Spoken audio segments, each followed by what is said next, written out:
Joydebpur railway junction বাংলাদেশের গাজীপুর জেলায় অবস্থিত একটি গুরুত্বপূর্ণ জংশন যা ঢাকা ও দেশের উত্তরাঞ্চলকে সংযুক্ত করেছে।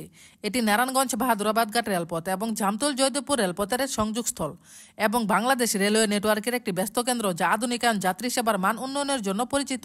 এই রেলওয়ে জংশন 1884-85 সালে চালু হয়েছিল এবং পূর্বে ঢাকা স্টেট রেলওয়ে নামে পরিচিত ছিল।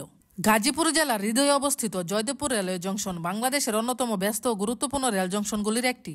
প্রতিদিন হাজারো যাত্রী এই স্টেশন দিয়ে রাজধানী ঢাকা ও দেশের উত্তর দক্ষিণাঞ্চলের বিভিন্ন স্থানে যাতায়াত করে। দীর্ঘদিনের ইতিহাস আর আধুনিক রেল যোগাযোগের মিলনস্থল এই জংশনটি মানুষের যাত্রাকে করেছে আরও সহজ, দ্রুত ও নির্ভরযোগ্য। স্টেশনটির চারপাশে রয়েছে ব্যস্ত জনপথ, রাস্তা আর বাজার, সারাদিনই চলাচল করে ভিড়ভাট্টা মানুষের ঢল।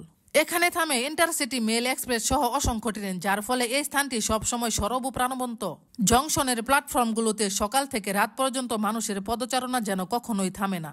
বিশেষ করে ঢাকা ময়মনসিংহ রুটের যাত্রীদের জন্য জয়দেবপুর জংশন এক গুরুত্বপূর্ণ সংযোগ কেন্দ্র। জংশনের পাশ ঘেঁষে রয়েছে দোকান, খাবারের স্টল, যাত্রীদের বসার স্থান ও যানবাহনের সহজ সুবিধা, যা যাত্রাকে আরও স্বাচ্ছন্দ্যময় করেছে। কেউ অফিসে যাচ্ছে, কেউ বিশ্ববিদ্যালয়ে যাচ্ছে, কেউ যাচ্ছে দূর কোনো জেলায়। সবার গন্তব্য আলাদা, কিন্তু তাদের পথ চলার একটাই মিলনবিন্দু, জয়দেবপুর রেলওয়ে জংশন।